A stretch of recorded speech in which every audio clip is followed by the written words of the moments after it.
There it was. Skyripper's armature. The stuff that dreams are made of. Engineers' dreams, anyway. The device was intricate. No one alive had the skill to make a thing like it. How was it part of a weapon at all? He'd have to ask a scientist. But first, he'd get the second piece. Skyripper had a heart. A core that had come to rest on the next island. Well, there was another island he could reach. Zenobia had just invaded it with her father's Raven battalions. She must be encamped there still. But fighting Zenobia now, that made no sense at all. He'd already sacrificed one friend to get this armature, was it? He didn't need to hurry to face her. She would find him.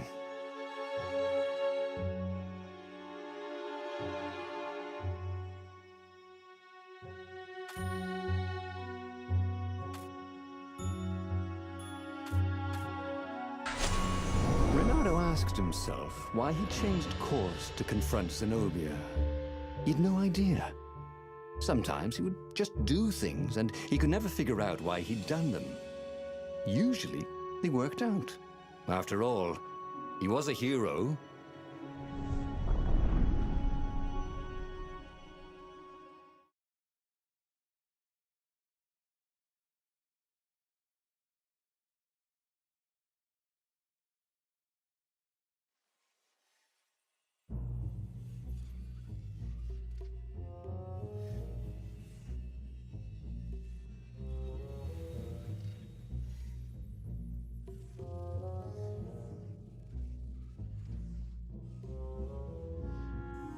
The truth is, though, he wanted to see her, wasn't it?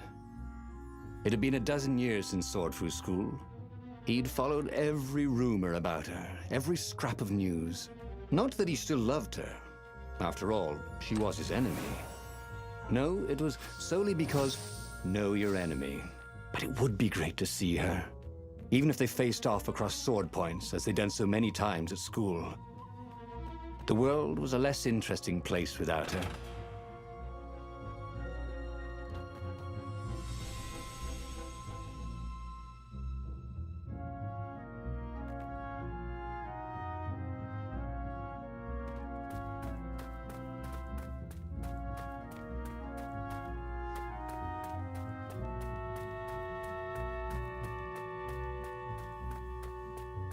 Look, it's not personal, but you smell terrible.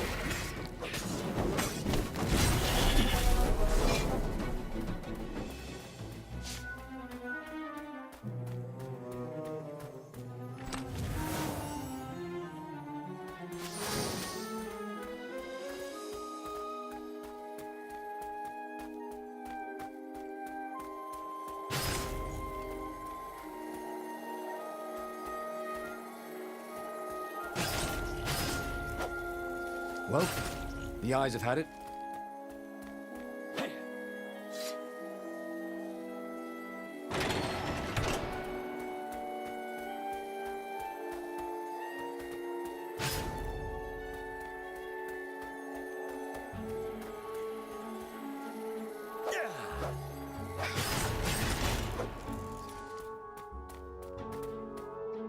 Renato wasn't entirely sure how he was going to capture Zenobia.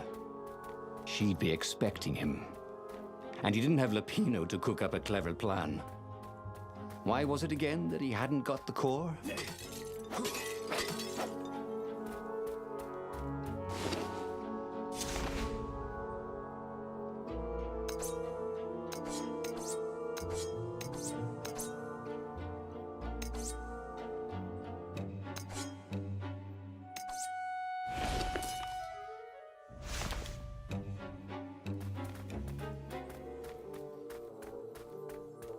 Renato felt like he was ready to learn new things. It was starting to come back to him. Something you never completely forgot, like how to freeze time when attacking. The more he fought, the more he'd probably remember.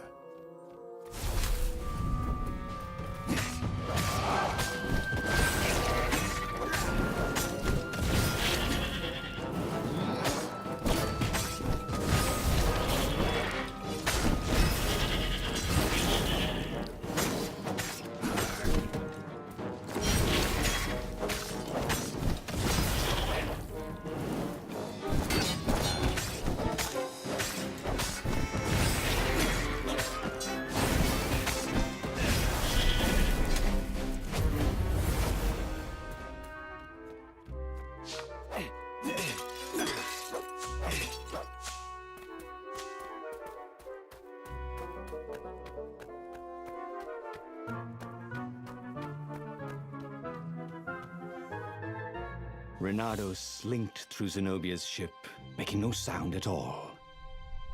Where were her guards? Finally, he reached her bedroom. She was curled up on her bed. Oh, he'd forgotten how beautiful she was. How sleek, how soft. He tapped her on the shoulder with his sword. She vanished. And he suddenly noticed he couldn't move except his mouth. In fact, Sudi couldn't keep his mouth shut. He told Zenobia everything. Sky Ripper, the rebellion plans, even where the secret rebel base was, until he was hoarse. It was some kind of truth spell. A talky truth spell. She called her father by Farspeaker Toad and filled His Majesty in. But why didn't he get the core? Croaked the Farspeaker in something like His Majesty's croak. Because I missed you, darling. Reynardo grinned. He doesn't even know why, frowned Zenobia. That makes no sense. It's a trap, shouted the Emperor. I'll meet you at the outpost, and I'll bring my interrogators. If Reynardo came face to face with the Emperor, maybe he could assassinate him. But maybe it would be smarter and safer to turn Zenobia against her father.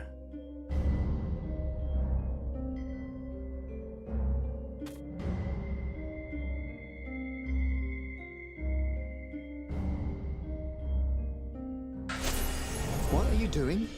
Asked Zenobia. Did you ever wonder why the Emperor adopted you? He asked her. She shook her head. He told her. His Majesty wanted to bring the lost gods back. They could make him an eater of souls, an immortal. But to seal his bargain with them, he needed a sacrifice.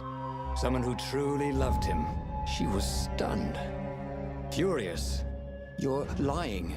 Under a truth spell? It's a trick. You can't prove that. Take me to the observatory, and I will.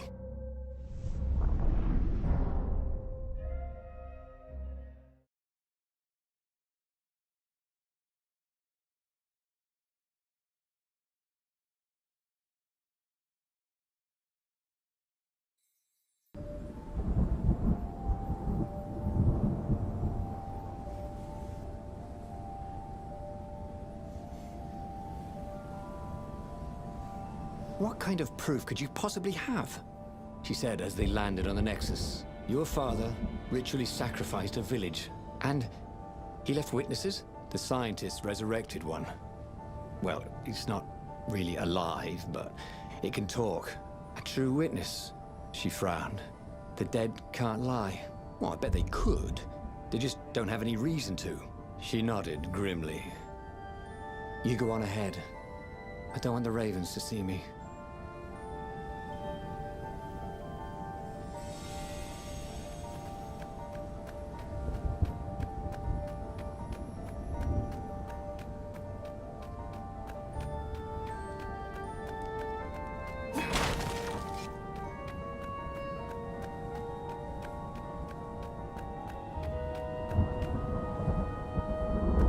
Who needed bridges anyway?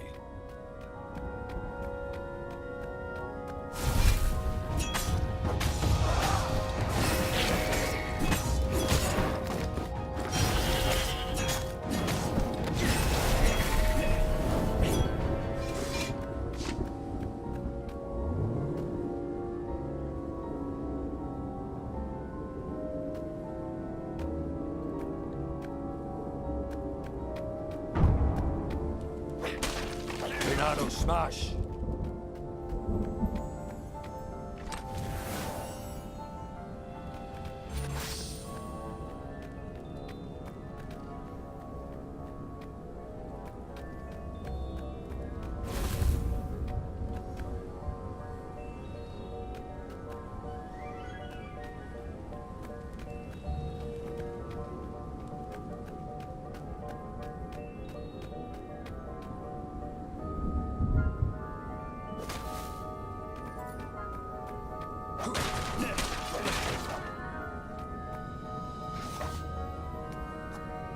He missed his old skills.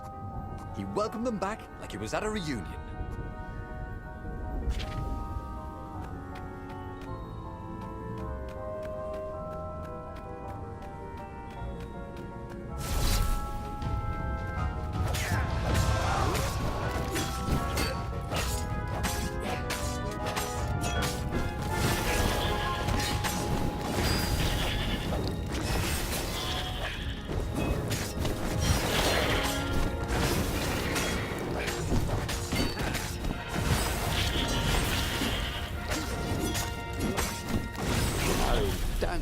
the room yelling, oh yeah, that's how we do it.